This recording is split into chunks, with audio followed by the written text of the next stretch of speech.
Good morning, good afternoon, good evening, Addison, whatever time you're listening, and thank you for joining us for our ASD Chat for All podcast.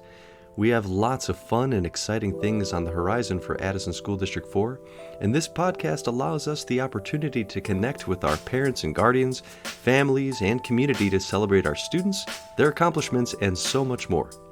Your hosts for this podcast are ASD4 Superintendent Dr. Nick Sutton and myself, Dean Constantopoulos.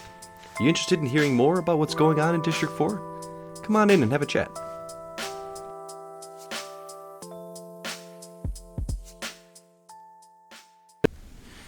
Good afternoon, everyone, and thank you again for joining us for another episode of our ASD Chat for All podcast.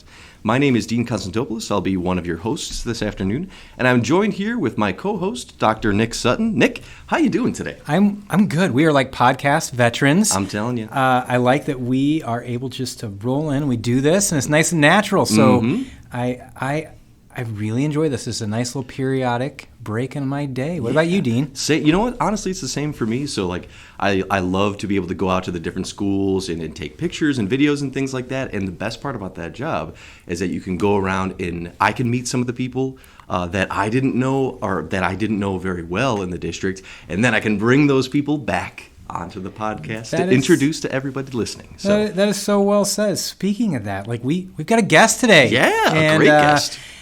Yeah, so if anything, hello, Jenni Custer, assistant principal over at Indian Trail. How are you? I'm good. How are you? I am well. So we're going to jump right in. That's fine. We're going to start with an easy one. Nice. Okay.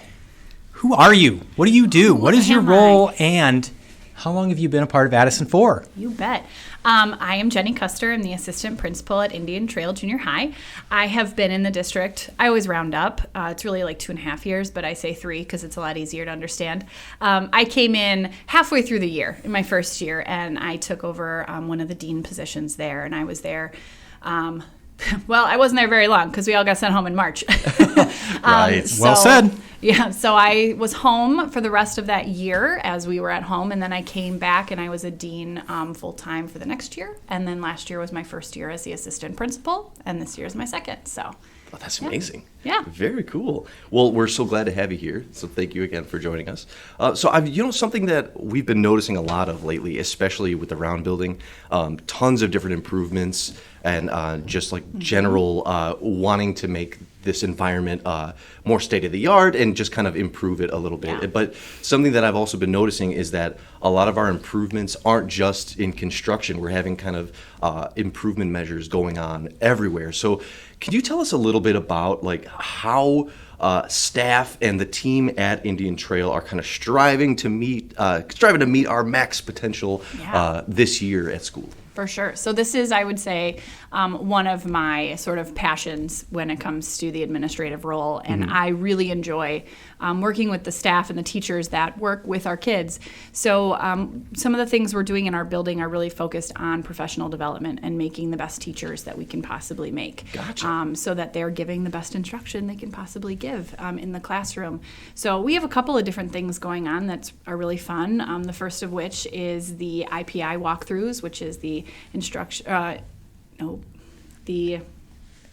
It's all good because a lot of people, instructional practices inventory. Loved it. Instructional practices inventory. This will be a good thing. So now when you go back out to the junior high, quiz people if they know what IPI means. It's those 2 I's. There you go. Exactly. The instructional practices inventory, which is great because the teachers kind of take on that own ownership and walk in, and it's really about what the kids are doing. What are the students doing? Yeah. How are they engaged in their own learning, which is really exciting. So we're looking at it through that lens, and the other lens is more of our teacher-led and administrative-led professional development, in which we're really, really digging down into what are those best instructional practices? What does that look like in a classroom? How do you actually implement that? How could I change what I'm teaching to make it even more effective and even better, to either increase that student engagement or to really drive home what it is I'm trying to teach the kids? So Gotcha. It's a big part of the work that myself and my team are doing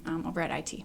See, so it's like a lot of not just finding out ways to improve instruction for students, but ways to kind of sustain that new method for teachers and for support staff and things like that. And does that professional development, that goes across the board in terms of like not just teachers, but administrators and support staff and that sort of thing? Yeah, I mean, everybody. It's wall to wall. It's anyone and everyone who works with kids every day. Oh, that's cool. I mean, it can be something that's happening in the classroom, but also then just kind of changing up the way that we talk to kids, the way that we interact with kids, the way we relate to kids, forming those relationships. I mean, that's a huge part of how we reach some of them. So a lot of that work is done as well.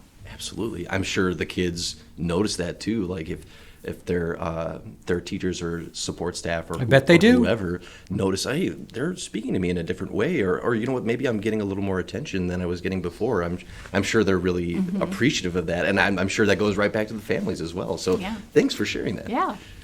Yeah. Speaking of something else new, I've noticed on social media and also starting to be in the hallways that we've got some students out there in the hallways greeting other students in the mornings. So student greeters, this is a great idea. I'm really excited for the junior high administration. So what's the goal here? What impact are we trying to have? And what are some other interesting things that you junior high administrators got scheming over there? Yeah.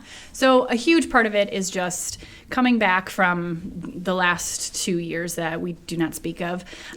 It's really important to us to get the kids to interact with each other again. We've got to build those relationships, not just teacher to student, but student to student. I mean, you walk up to a couple kids and you say, tell me about the kids in your class. They don't always know the names of the kids in their class. They don't know that stuff. We want the kids to really get to know each other and form a community at IT. And part of those greeters is to do that. But as with everything, the other part is that we are really trying to work on some of those soft skills that our kids need so that they can participate in our newest endeavor that we're pursuing, the Addison Great Shake. Ooh. So we have some kids This out might there. be the first bomb or mic drop of that, of the Great Shake. So more information to come. I love it. Yes, absolutely. So we have our kids out there practicing handshakes, practicing high fives, practicing their eye contact, their smiles, and working on some of those skills that we just need to, interact with other people.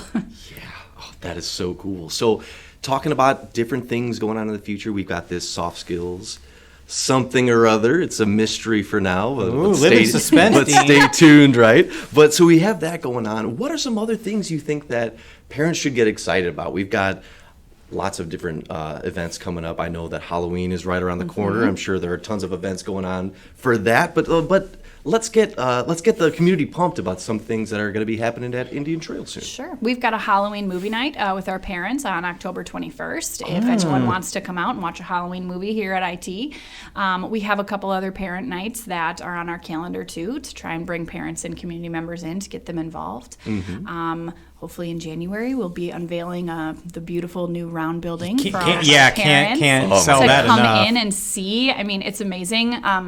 Secret, I got to kind of peek into the round building today, and it looks amazing. I'm really, really excited for people to see it. So I got a little sneak peek of that. So that'll be really, really cool in January, just even for our kids to see. We've had paper up. I mean, it's going to be very open, and some of the glass has been covered with paper the entire time. So I think our kids are really anxious about that too. So it'll be fun to watch that fall, and the kids be like, "Oh my gosh!"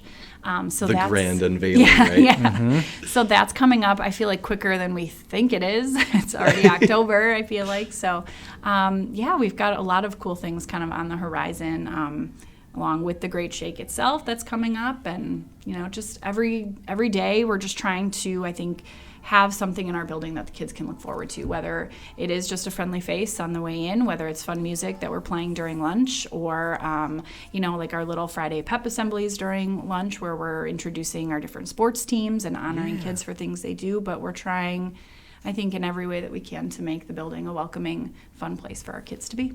I can tell you the kids are noticing it. The kids are noticing it. So if there's anybody out there in the Addison community that wants to learn more, they're curious, hey, can you give me more information on fill in the blank, whatever topic that you brought up? What's the easiest way to reach out to Jenni Custer? The easiest way would probably be my email, which is Custer, like the general, at asd4.org, or my direct line, which is 458-2514. But you can also find me on Twitter at Mrs._Custer. I'm impressed that you have that phone number memorized off the top of your head like that. Very nice. Absolutely. I wish I had something like that for my last name, like Constantinopolis. Like Yeah, you can't really do that. like man. Constantinople? Well, like if that. somebody out there in Addison does have an idea for that last name, Yes. what's the easiest way to reach out to you, Dean? Well, easiest way to reach out to me is going to be through Twitter, actually, at AddisonSD4. How about you, Nick? Well, what's the best way to reach out to you? I'm always hanging out on Twitter. At Dr. Nick Sutton is an easy way to find me. Awesome. Well, Jenny, thank you so much for Thank joining you, us. guys. This was great. We've got a lot of cool things to get excited about. And for everybody listening, stay tuned for next time. Thank you for tuning in to our ASD Chat for All podcast. Check us out at www.asd4.org, Spotify, or wherever you listen to podcasts for more. We'll be back soon with another episode, so stay tuned.